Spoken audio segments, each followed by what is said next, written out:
경계선 지적기능 아동의 발견과 선별. 안녕하세요. 지난 시간에는 경계선 지적 기능의 원인 및 특성에 대해서 알아보았습니다. 이번 시간에는 발달 과정에서 일어나는 아동의 문제들이나 뒤처짐에 개입하는 프로그램의 목표에 대해 알아볼 텐데요. 우선 기본 목표는 조기 선별과 예방에 있습니다. 조기에 선별했을 때 효율적인 개입이 가능하여 이후에 발생할 수 있는 치료나 적응 개선을 위한 자원의 낭비를 줄이고 아동의 부적응을 완화할 수 있습니다. 그러나 경계선 지적 기능 아동을 선별하기는 어렵습니다. 유아기의 차별적인 징후를 찾기가 어렵고 학령기에 도달해서야 비교적 문제가 명확히 드러나기 때문인데요. 경계선 지적 기능의 특성상 아동에게 구체적인 개입이 이루어지면 발달을 향상시킬 수 있지만 개입이 없다면 또래보다 현저하게 뒤떨어질 가능성이 있습니다. 특히 경계선 지적 기능 아동은 개인마다 특성을 달리하고 나타나는 어려움이나 부적응이 다르고 학습 능력 역시 천차만별의 성취들을 보이기 때문에 조기에 개입하는 것이 중요합니다. 또한 경계선 지적 기능 아동은 ADHD와 함께 진단되기도 하지만 ADHD와 다르고 학습 부진 아동, 학습 장애 아동들과 특성이 다르기 때문에 정확한 선별이 필요합니다. 경계선 지적 기능 아동을 발견하는 것은 어렵지 않습니다. 하지만 조기에 진단하거나 아동의 발달 향상을 위해 개입하는 경우가 흔치 않습니다. 왜냐하면 늦된 아이 혹은 어린 성격의 아이라고 인식되기 쉬워 기다리면 된다고 생각하거나 인지적인 발달보다는 학습 태도 때문이다, 주의가 산만해서 그렇다, 수줍음이 많아서 그렇다 라고 하는 등 주의력 문제나 성격적인 결함으로 오해하는 경향이 있기 때문입니다. 따라서 아동이 느리다는 것을 인식하더라도 구체적으로 발달이나 적응을 돕기 위한 개입을 하는데 매우 제한적이게 됩니다. 또한 지적 장애, ADHD보다 진단이나 개입 전략이 확실치 않아 학급에서도 특수반이나 도움반과 같은 개입할 만한 어려움은 없지만 또래와 같은 능력을 발휘하는 데는 어려운 상태가 지속됩니다. 하지만 양육자가 아동에게 어느 정도 관심을 쏟고 도와주면 학습에서도 발달하는 모습을 보이므로 모호하게 이해하는 경우가 많습니다. 이에 따라 경계선 지적 기능을 조기에 발견하지 못하고 우울, 자존감 저하, 학습에 대한 불안, 무기력감, 관계 문제 등 2차적인 문제를 겪게 되는 일이 흔하게 됩니다. 대부분은 초등학교 저학년 때 발견되는 일이 흔해 어느 정도 언어 및 인지 치료, 사회성 그룹 등의 개입을 통해 발달을 꾀할 수 있습니다. 그러나 초등학교 고학년에 이르면 고차적인 인지 기능을 요하는 과제들이 늘어나면서 곤란감은 더욱 심해지고 적응하기 어려워지면서 더 이상 반복 학습의 효과가 나타나지 않을 때 경계선 지적 기능을 의심하는 경우가 있습니다. 이때 진단을 받는 경우에는 아동들이 사춘기와 현재 생활의 적응 문제들이 한꺼번에 직면하게 되고 자신들만의 주장도 강해지면서 개입하는 데 더 어려움이 커지게 됩니다. 자신의 나이보다 낮은 수준의 학업, 또래 관계에서 해결해야 하는 문제들, 복잡하고 어려운 과제들을 해결하고 앞으로의 진로를 결정하는 일 등으로 인지 발달을 꾀하고 생활에 적응하도록 돕는데 한계에 부딪히는 경우를 종종 경험하게 됩니다. 결국은 경계선 지적 기능은 개별적으로 아동에게 맞는 구체적이고 실제적인 개입이 이루어지면 발달을 향상시킬 가능성이 매우 크기 때문에 조기에 발견하고 선별하는 과정이 매우 중요해집니다. 초기 연령에서 관찰과 심리 검사를 통해 경계선 지적 기능이 선별되고 학습과 적응에 방해가 되는 요인들을 찾아서 개선했을 때 경계선 지적 기능 아동도 효과적으로 사회에 적응할 수 있습니다. 본차시에서는 경계선 지적 기능을 의심 또는 확인할 수 있는 상황에서 참고할 수 있는 자료들에 관해 알고 선별 과정에 대해 알아보겠습니다. 이번 시간에는 경계선 지적기능 아동의 행동 관찰을 통해 경계선 지적기능 아동을 선별하고 이를 위한 인지기능 검사를 활용할 수 있으며 다른 장애와 구별하여 선별할 수 있습니다. 이번 시간을 학습하고 나면 행동 관찰을 통해 경계선 지적기능 아동을 발견할 수 있으며 경계선 지적기능 아동을 선별하기 위한 인지기능 검사를 활용할 수 있습니다. 또한 다른 장애와 구별하여 선별할 수 있습니다. 1. 행동 관찰. 경계선 지적기능 아동은 학습 능력과 연관이 커 유아기 때 선별이 어렵기 때문에 조기 개입이 이루어지지 못하는 경우가 많습니다. 그러나 지적발달 장애 아동들과 달리 유아기 때부터 인지 및 사회적 능력에 관한 구체적인 개입들을 한다면 아동의 전반적인 발달 영역들이 꾸준히 향상되는 특성이 있으므로 조기 선별이 중요합니다. 초기 선별 단계에서의 발견하기는 관찰 기법, 학교의 학습 평가, 가족과 문화적 배경 내에서의 아동의 사회적 이력 등입니다. 혹시 아이가 경계선 지적 기능일까? 라고 의심되신다면 학교 생활이 쉽지 않고 일상에서도 뭔가 통하지 않아 답답하다면 여기서 발견 핵심 포인트는 어리고 느리다는 것을 확인하실 수 있을 것입니다.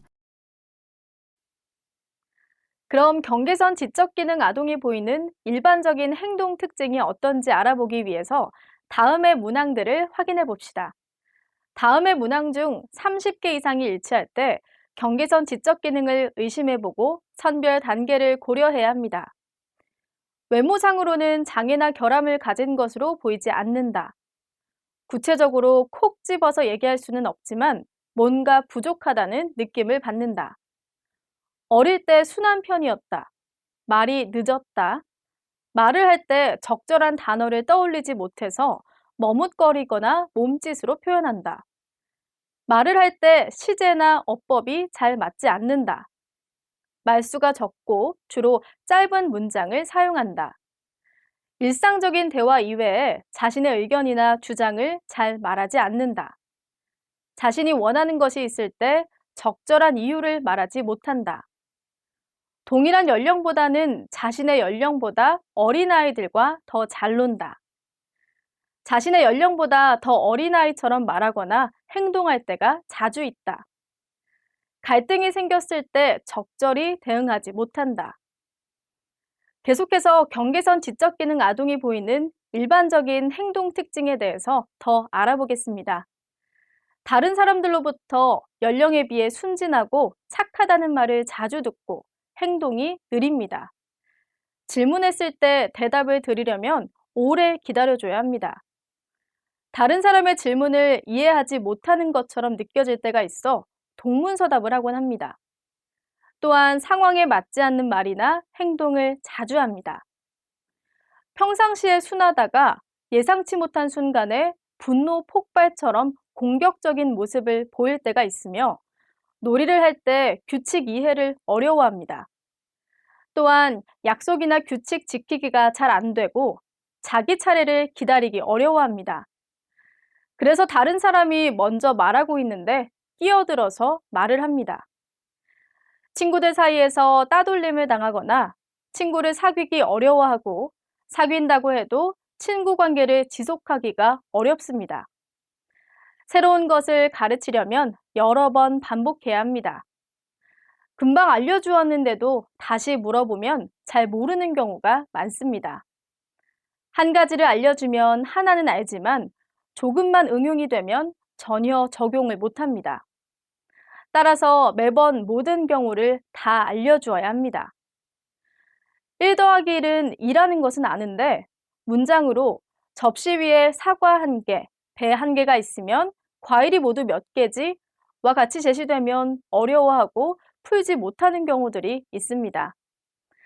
단순한 암기나 단순한 계산 등은 시키면 될 때도 있습니다. 하지만 현재만을 중시하기 때문에 장기적인 목표를 세우기 어렵고 학년에 비해 수행 능력이 크게 떨어져 학년이 올라갈수록 학습이 자꾸 뒤처집니다.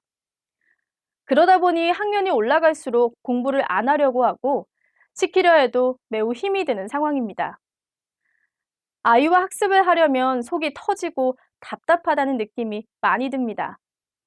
아이가 집중이 어렵고 산만하고 과제를 시키면 시간을 매우 오래 끕니다. 기술을 익히는 시간이 느려 어떤 기술은 전혀 익히지 못합니다. 열심히 하는 것 같은데 학습량에 비해 성적이 크게 미치지 못합니다. 교사의 긍정적인 관심을 받는 기회가 드뭅니다. 또한 학교에서 친하게 지내는 또래가 거의 없습니다. 학습 도움반이나 특수학급에 들어갈 것을 권유받은 적이 있으며 학교에 가기 싫어합니다. 다음으로 관찰입니다. 이는 아동과 함께 학습을 하거나 또래와 놀이를 할 때를 포함해 일상생활의 행동들을 관찰하면서 선별하는 방법으로 가장 기본적인 선별 방법입니다. 받아쓰기와 같이 단순한 과제는 잘 수행할 수 있지만 수학에서 원리나 개념 혹은 국어의 긴 지시문을 이해하지 못하고 반복해서 알려주어도 자주 잊어버립니다.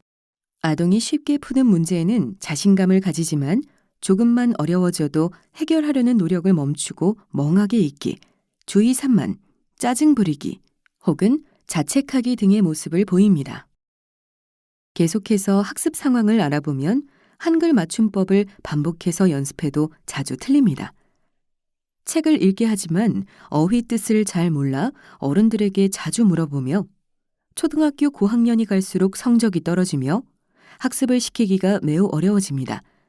그리고 집중이 어렵고 주의가 산만해 ADHD와 혼동되기 쉽습니다. 대인 상황에서는 자기의 의견을 표현하거나 주장하기를 어려워하며 자기보다 어린 아동들과 어울리며 어리광이 심하고 어린아이처럼 말하고 행동합니다.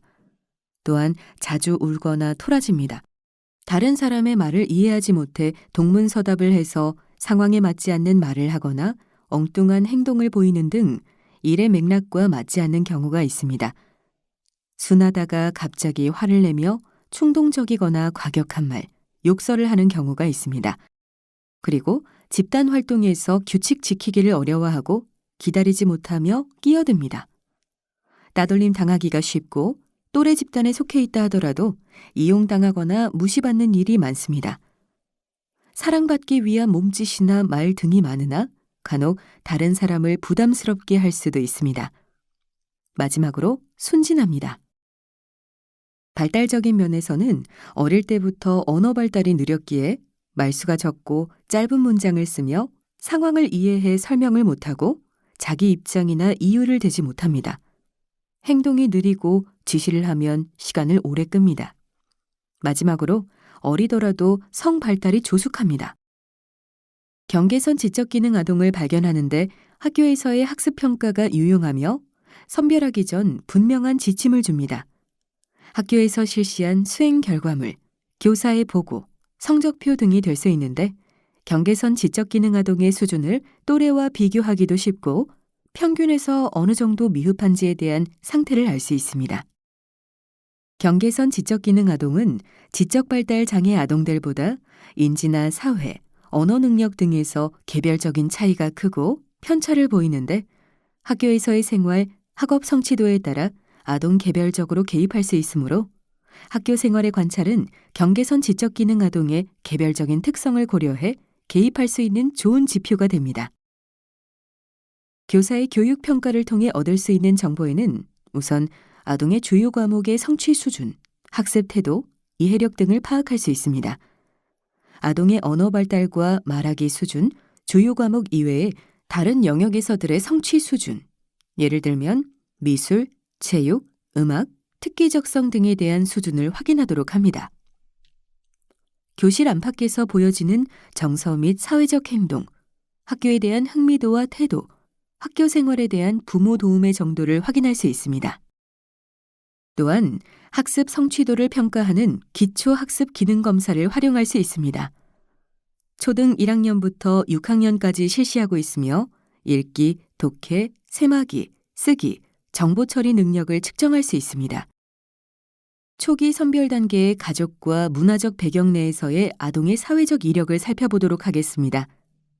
아동의 출생 상태, 인생의 중요한 시점을 지나는 나이, 언어 발달 단계, 질병과 사고, 발달에서의 특이점, 정신적, 신체적 질병과 관련된 가족력에 대한 세부 사항, 가정의 문화적 경제적 요인들, 가정의 정서적 풍토, 가족 구성원들의 아동에 대한 태도, 발달에서 어려움이 있었던 과정을 확인해 봅니다.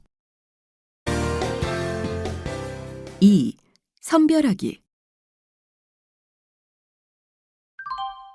경계선 지적기능 아동은 발달의 지연과 함께 인지 능력의 부족과 관련이 있으므로 인지 능력을 측정해 선별하는 것이 현재까지 가장 정확합니다.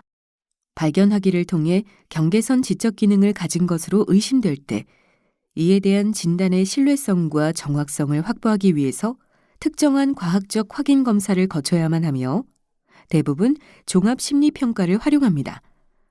그 중에서도 인지 능력의 측정과 결과가 가장 선별에 우선시되는 지표이므로 인지 능력을 측정하는 검사가 중요합니다. 즉, 지능 검사의 결과에 따라 경계선 지적 기능의 여부를 결정합니다. 우선적으로 지능 지수가 경계선 수준에 해당하는지의 여부를 확인하고 해당 지능 지수로 인한 사회 부적응이나 미성숙의 정도가 어느 정도인지를 파악해서 진단을 내리게 됩니다. 2019년 현재 대부분의 심리검사 기관에서 사용되고 있는 웩슬러 지능검사는 아동용인 위스크3와 위스크4이며 가장 최근에 위스크5가 소개되기도 했습니다. 모두 표준화된 상태이기 때문에 진단이나 개입을 위한 선별 도구로 사용할 수 있습니다. 그러나 지능지수에 따라 경계선 지적 기능을 진단할 경우 인지 기능의 결함 정도나 결함으로 인해 생기는 일반적인 특징들에 대해서는 알 수 있지만 아동 개개인의 학교 생활이나 가정 생활, 지역 사회에서 경계선 지적 기능 때문에 아동이 실질적 적응에서 어떤 어려움을 어느 정도로 겪고 있는지에 대한 구체적인 정보를 주지는 못합니다. 이 때문에 학습 기능이나 학교 적응을 살펴보기 위해 기초 학습 기능 검사, 문제 행동 평가 척도, 사회 성숙도 검사 등을 부수적으로 사용합니다. 대부분의 기관에서 종합 심리 검사를 실시하여 지능과 적응도를 종합적으로 평가하지만 경우에 따라 지능 검사만 별도로 실시할 수도 있습니다. 각 기관이나 가정에서 접근하기 용이한 것을 선정하여 진단을 위한 심리 검사들을 시행하면 됩니다. 우리나라에서 주로 사용하는 종합 심리 평가는 웩슬러 지능 검사, 집, 나무, 사람 그림 검사, 로시아 검사, 미네소타 다면적 인성 검사, 문장 완성 검사들을 기본으로 합니다. 아동의 인지 능력을 측정하기 위해 통상적으로 웩슬러 지능 검사를 가장 많이 사용합니다. 아동의 지능이 평균에서 어느 정도 이탈되어 있는지 확인하는 것이 중요합니다. 지능 검사 결과 전체 지능의 점수가 70에서 79 사이의 점수를 보일 때 경계선 지적 기능으로 진단 가능하나 IQ 70에서 85 사이의 점수로 평균 하 수준까지 포함할 수 있습니다. 각각의 지능검사의 경계선 지적 기능에 대한 판단 기준은 지능검사의 종류, 개정판인지의 여부에 따라 수치상의 다소간의 차이가 발생합니다. 지능검사별로 지적장애, 경계선 지적 기능, 평균 지능을 구분하는 IQ 점수가 조금씩 다르고 동일한 지능검사라 할지라도 개정될 경우 그 분류의 기준이 조금씩 변화하는 경우들이 있습니다. 지능검사의 결과표에서 눈여겨보아야 할 부분은 해당 아동의 지능이 평균에서 어느 정도 이탈해 있는지 확인하는 것입니다. 다음은 경계선 지적 기능의 표기 방법입니다.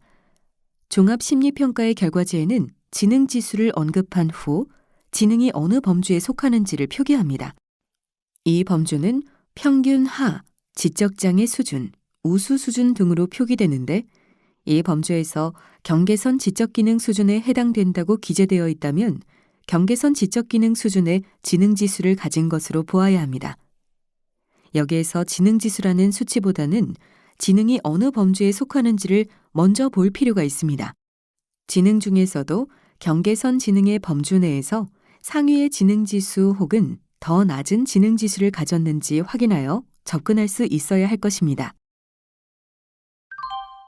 웩슬러 지능검사는 유아동용, 아동용, 성인용 세 종류가 있으며 모두 표준화되어 있습니다. 웩슬러 지능검사로 경계선 지적기능 아동 선별하기에 대해서 알아보겠습니다. 연령 기준에 근거하여 만 6세부터 만 16세, 11개월 아동을 대상으로 하며 웩슬러 검사는 총 15개의 소검사로 구성되어 있습니다. 소검사에는 공통성, 공통 그림 찾기, 어휘, 행렬 추리, 이해, 토막 짜기, 기호 쓰기, 숫자, 순차 처리, 동형 찾기가 있습니다. 그리고 보충 소검사에는 상식, 선택, 산수, 단어 추리, 빠진 곳 찾기가 있습니다.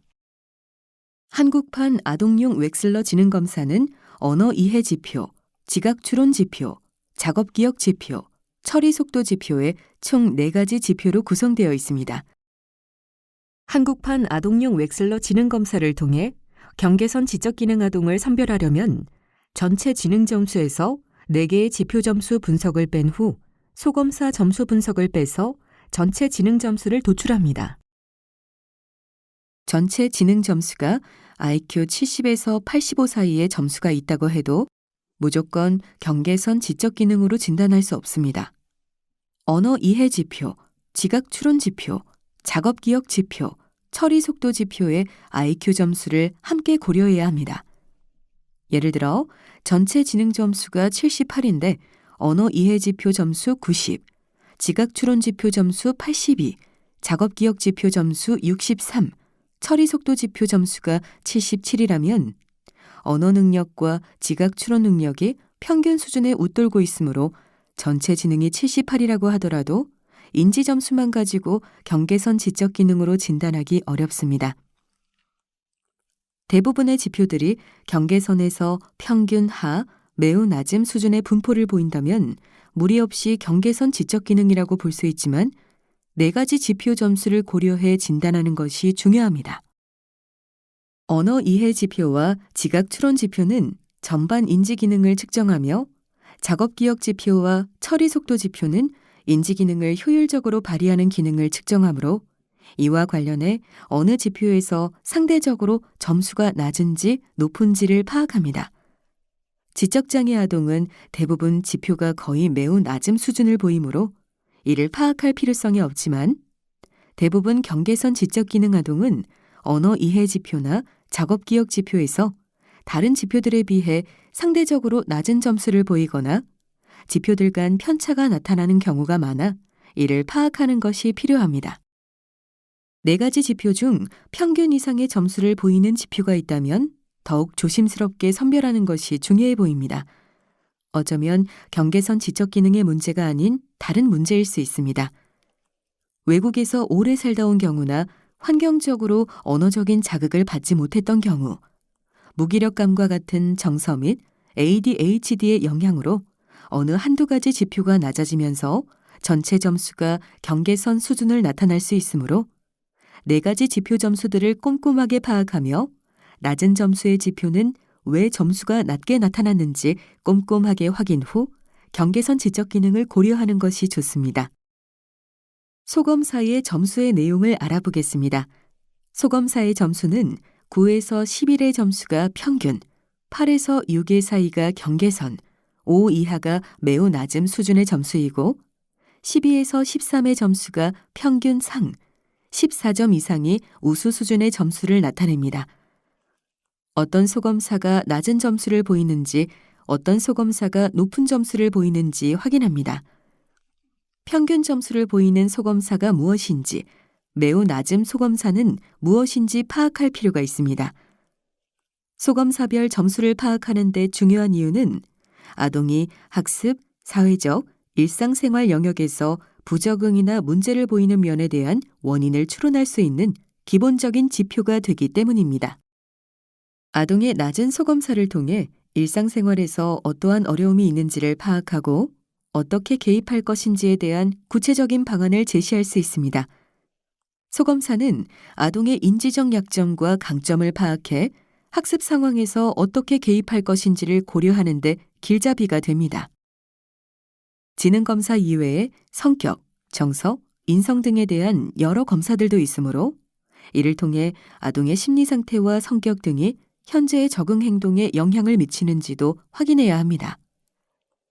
인지 기능이 정서 발달에 영향을 미칠 수 있고 정서 발달이 인지 기능의 발달에 영향을 미칠 수 있기 때문에 이 부분에 대한 세심한 주의가 필요합니다.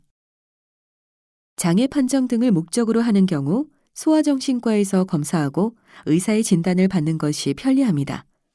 동일한 자격과 능력을 갖춘 임상심리사가 심리상담 기관에서도 심리검사를 실시하지만 장애 판정을 위해서는 의사의 진단이 필요하기 때문에 자칫 이중으로 검사를 실시해야 하는 경우가 생기기 때문입니다.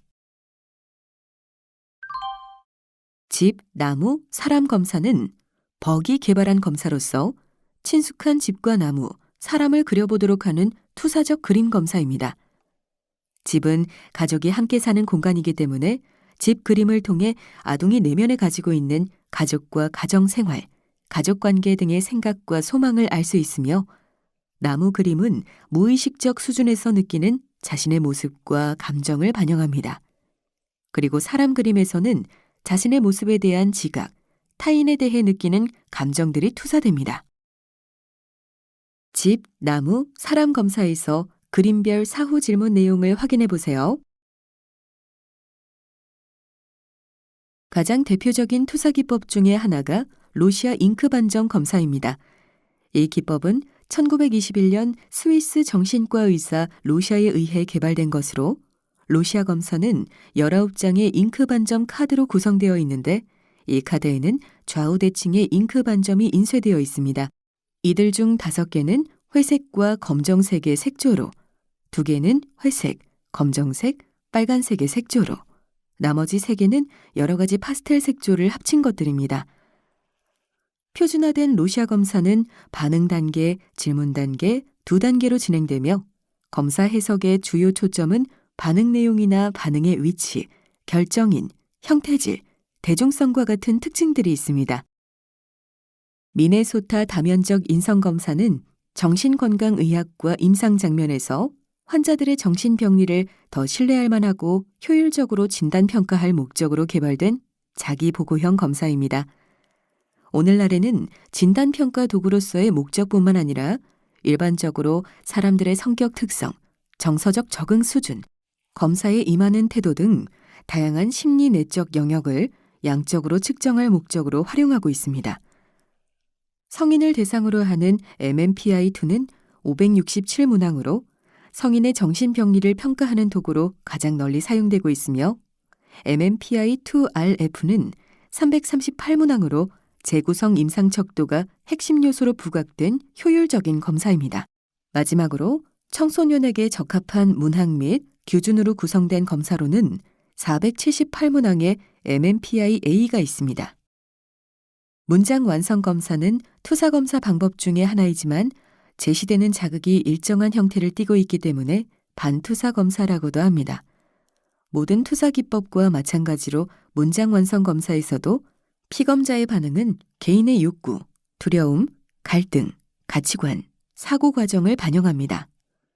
의학적인 문제로 인해 인지 발달이 지체되는 경우 이를 확인하기 위한 의학적인 검사가 필요합니다. 시력, 청력, 목, 발음기관과 중추신경계에 문제가 있는 건 아닌지 면밀한 검사가 이루어져야 합니다. 소아과, 안과, 이비인후과, 언어치료사 등의 서비스를 활용해서 확인해야 합니다. 위의 요인들 중에 어떤 것에 의해 인지 발달에 문제를 일으킨다면 확실하게 교정 치료를 받아야 하며 결과적으로 인지 발달과 학습 능력이 증가될 수 있습니다. 아동에게 동일한 수준에 이르기까지 각자의 능력에 맞는 시간을 준다면 모든 아동이 적정 수준까지 학습해낼 수 있습니다.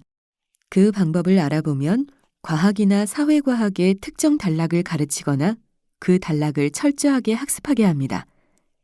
아동이 이해했는지 확인하기 위해 20에서 25문항의 객관식 시험을 보게 하고 일정 점수를 획득하기 위해 걸리는 학습 시간을 기록합니다. 각 아동이 학습해야 할 단락을 이해하여 일정 점수를 얻기까지 걸리는 시간은 그 아동의 학습 속도를 나타냅니다. 경계선 지적 기능 아동은 특정한 성취 수준에 도달하는 데 평균적인 학생이나 영재 학생들보다 더 많은 시간이 걸릴 것입니다. 경계선 지적기능 아동을 선별하기 위해서는 검사가 필요한데 발달센터, 아동청소년 정신의학과, 심리상담센터, 보건소, 각 지역의 정신보건센터, 기타 종합병원에서 검사가 가능합니다. 대부분 위와 같은 기관에서는 임상심리사 혹은 임상심리 전문가가 배치되어 있고 이들이 종합심리검사를 평가 후 경계선 지적기능을 선별하는 과정을 담당하게 됩니다. 경계선 지적기능 아동은 발달장애와 같이 장애 등급을 받지 못하므로 반드시 의사의 확진이 필요하지 않으나 간혹 경계선 지적기능과 ADHD, 정서적 문제, 틱장애 등이 함께 나타나는 경우가 있으므로 의사의 소견도 중요해 보입니다. 대부분은 임상심리사 혹은 임상심리 전문가의 검사 실시로 선별이 가능합니다. 다음 열거된 기관들을 활용하면 관련 예산과 서비스를 지원받을 수 있으며 해당 지역별로 기관에 문의하면 됩니다. 학습한 내용을 얼마나 잘 이해했는지 퀴즈를 풀어보며 확인해 볼까요? 스타트 버튼을 클릭하여 문제를 풀어보세요.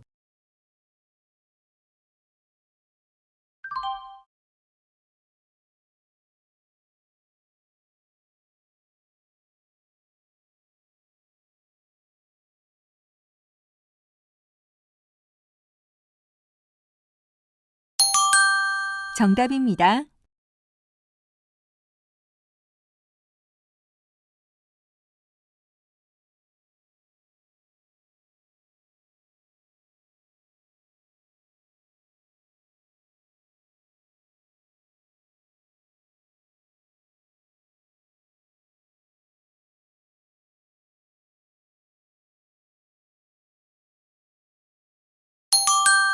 정답입니다.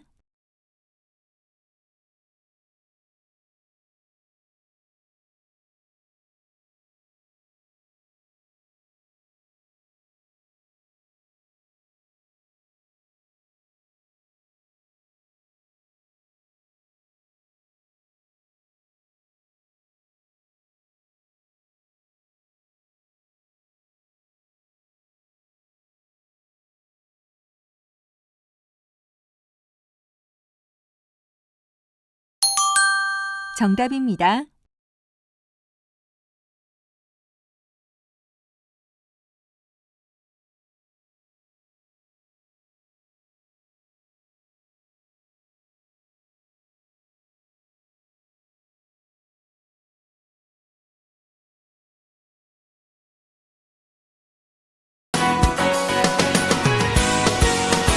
지금까지 배운 내용을 떠올리며 오늘 학습한 내용을 정리해 보세요.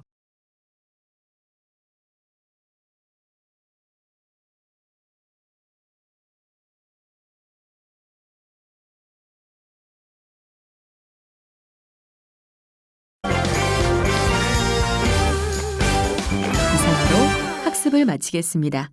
수고하셨습니다.